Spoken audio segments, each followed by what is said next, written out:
What up, B Squad? It is your boy JB, and we are here today for another review of Love and Marriage Huntsville, Season 6, Episode 6. The episode is titled Being Ladylike. So, before we go ahead and get into this review, you guys, if you guys are watching this video or any other on the channel and aren't subscribed yet, then do me a solid favor and stop taking me out on this date and having me pay for it at the end of it.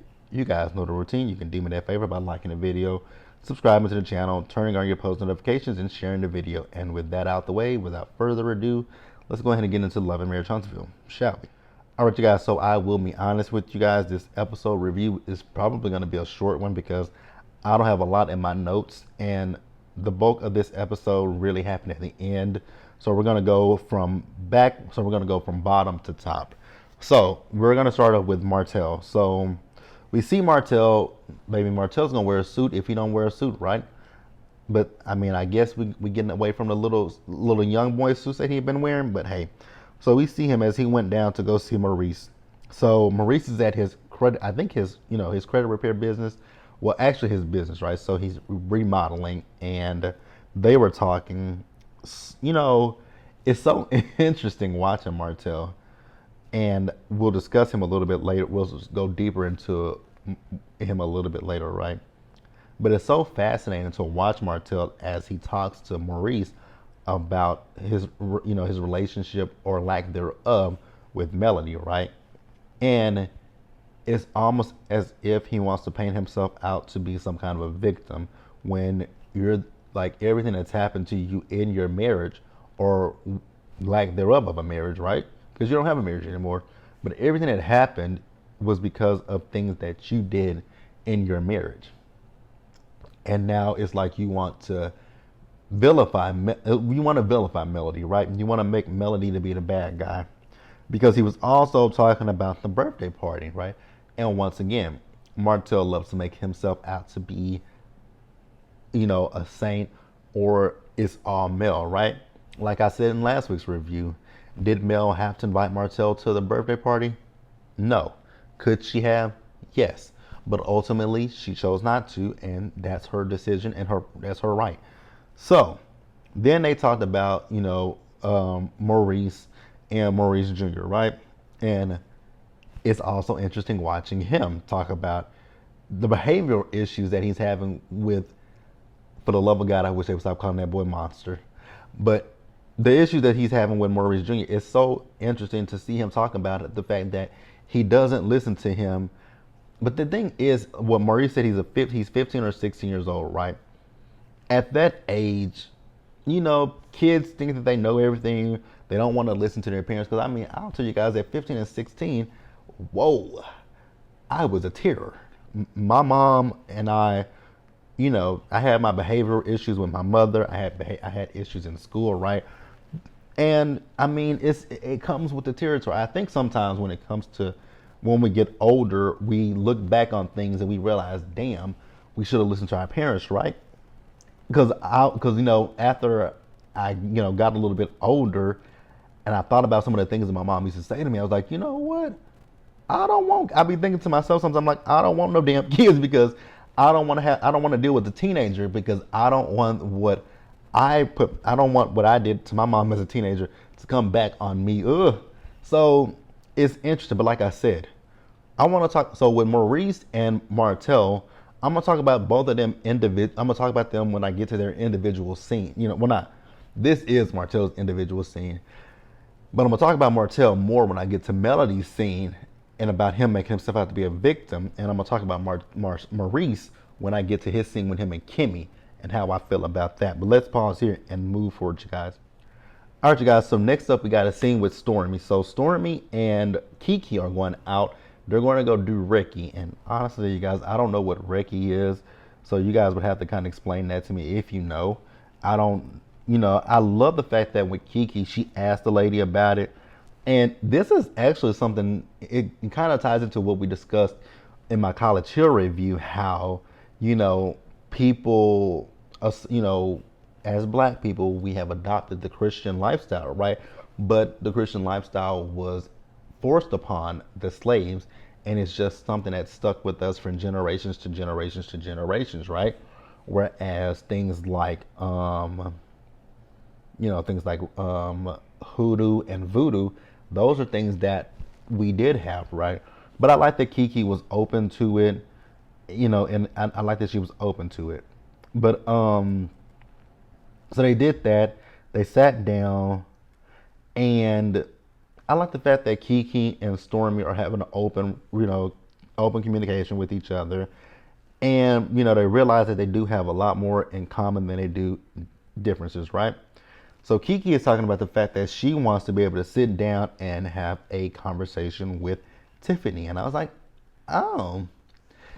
Now, you guys know that I'm not a huge fan of Kiki, right? I don't see it for Kiki, and it's kind of for the reasons that Tiffany is, right? But here's my thing when it comes to Kiki. I'm different from Tiffany in a sense. What it is about Kiki for me is just like, damn, you talked about your cousin to someone that called her an enemy, and I the thing with Kiki is I don't dislike Kiki. I would be like Tiffany. I'd be like, you know what, we can talk, we can be cordial and stuff like that, but we wouldn't be friends because if you can do that to your family, and I'm not your family, what would you do to me, right? So that would be where I would be at with Kiki. I wouldn't write Kiki off 100%. I would just be somebody like, you know what, I see you. I don't really rock with people like that who do that kind of stuff because I think family is, I take family and it's very serious and it's very deep to me, right? Family and friends, right? So I wouldn't consider you a friend of mine. I would consider you an acquaintance, right?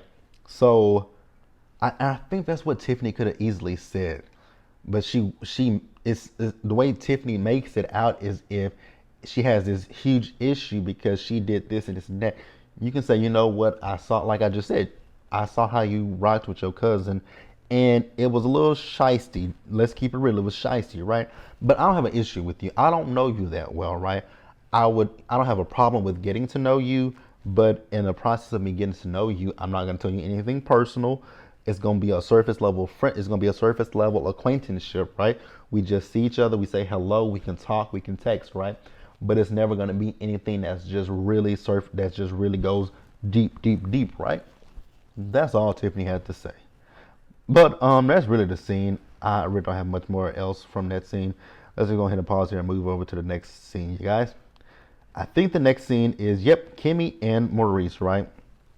So you guys remember a few minutes ago when I was talking about Martell and Maurice, they were talking about the issues that they're having with, again, I wish they would stop calling that boy Monster. Like, he is 15, about to be 16 years old. Why the hell are we calling him Monster? Can we call him Junior? Something. Reese Jr. I don't know. Call him anything besides Monster. That is, so y'all gonna be calling a grown ass man Monster? Ugh. That just, no. So, I understood Kimmy's plight in this situation, right? Because Kimmy is talking about when it comes down to, she asked him to do things, he doesn't do it, right? But she doesn't want to do any. Basically, what Kimmy is saying is she doesn't want to she is his stepmother, right? But she doesn't want to overstep his parents. And that's really where she was coming from.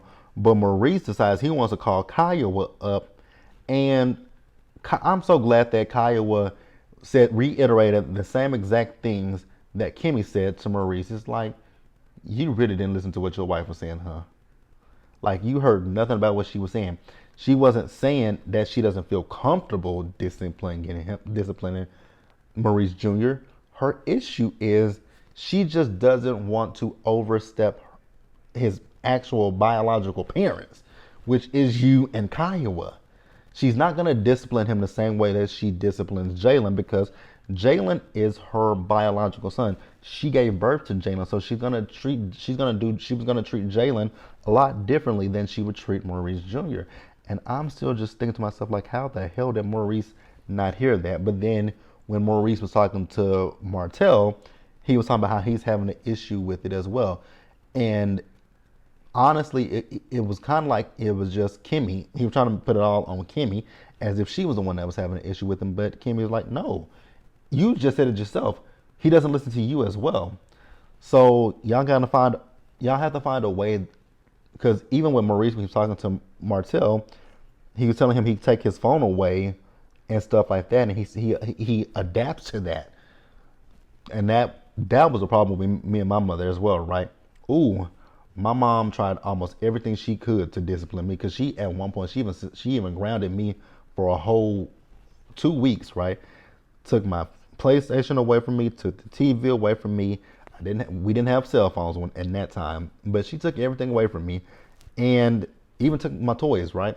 Put my toys in the closet, said you can't play with them, right?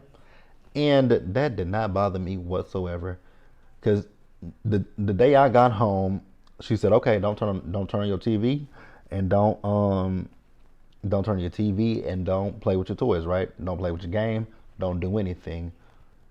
She had to eventually come back to me and say, "Fine, play with it," because I have a very good imagination, right? So I'm an only child, so I can have fun and make other things fun. Like I can make I could be sitting in a room by myself and I can find something that can entertain me. It's very odd, right? But that's how I am. And she was like, "You know what, Jerome? Just you're still on punishment, but damn, play with your game, play with your toys."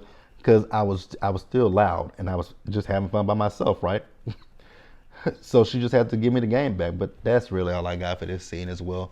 Let's pause and wrap up this episode, you guys.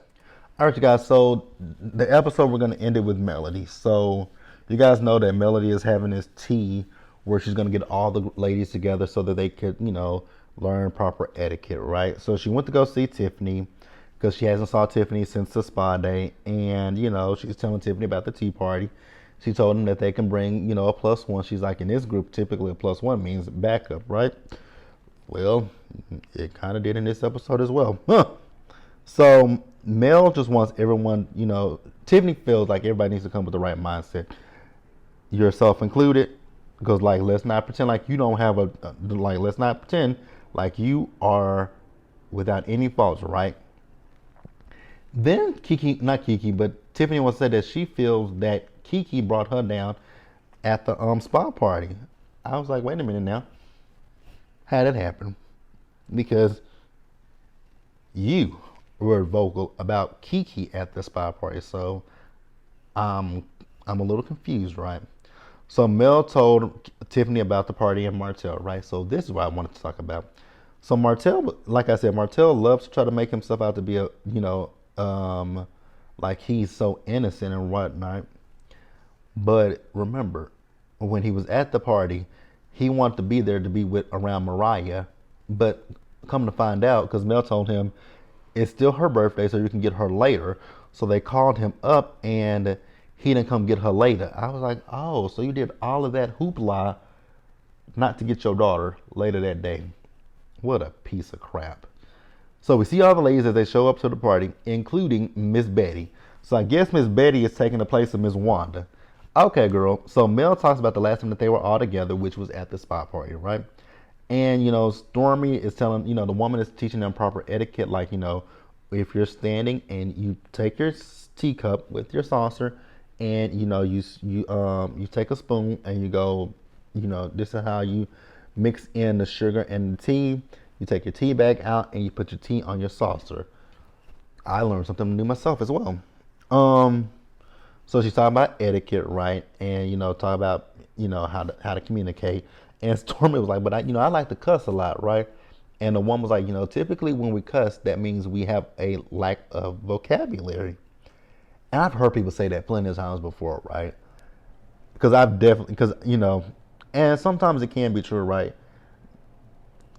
Some people can cuss because of a lack of vocabulary. Me personally, I don't cuss for a lack of vocabulary because I have an extensive vocabulary. Me personally, when I cuss, it's just the first word that comes to my brain, right? But I do have an extensive vocabulary. I know a good amount of words, right? Because like I told you guys, my mom bought me a dictionary years ago. When I was in the second grade, she bought me a dictionary, so I know other words, right? So there was a lot of people at that table, but I'm like, who are these people, right? Like a lot of extras. But Miss Nell was there, right? So she wanted to address the energy between Stormy and Mel. And Miss Betty says, "Oh, the energy ain't with Melody and Stormy. The energy is with me and Melody, right?" So Miss Betty is talking about the fact that she felt, so you guys remember earlier in the season that Stormy, I think the first episode or the second episode, Stormy was talking about that people were saying on social media that she was the person who leaked the recording of Melody to Martell about but they keep showing the flashback and we keep seeing that it's Destiny, right? So Miss Betty felt the way about that, and Melody was like, I apologize, and yeah, we traded in Miss Wanda for Miss Betty because they are the same exact person. No shade, no shade, no shade, right? So then Kiki wanted to address Tiffany, and you guys, this was plumb stupid if we're being honest, right? Because I don't get Tiffany and I don't get Kiki, right? I really don't. I explained, I went deep into how I felt about the Tiffany situation earlier, and I'm not gonna repeat it again, right? Because I just don't get why Tiffany took it so seriously. But then Kiki says that Tiffany is going around saying that she knows of her, but she knows her, right? Now, here's the thing: knowing of someone, like we can be in social circles with each other, we can communicate with each other, we can talk to each other, right? But if you don't know, well, she knew about her dad, but I still line more with Tiffany. We know of each other. Yes, your son was on Lewis's baseball team. That doesn't mean that we know each other. When I say I know somebody, when I say I know of someone, most times when I say, I know of that person, I know of that person, right? When I say, when I say I know of someone, and if it's not somebody that I consider a friend, right? If it's not somebody that I consider a friend or an acquaintance, I'll say, yeah, I know of them. We're real cool with each other, right? We're cool. That doesn't mean, that's not negative to say I know of a person. That's not a negative. And Kiki was making it out like it was a negative, and I was like, oh my God. At one point, it was just like, what is going on here? I was really, truly annoyed, you guys, with the whole scene. But I don't know if they even came to any resolution. I don't think that they did. But let me know what you guys thought about the episode down in the comment section below. You guys subscribe to the channel, turn your post notifications on, and share the video. And until the next time, you guys, stay safe, take care of yourselves, wash your hands, be blessed, and I'll see you guys later.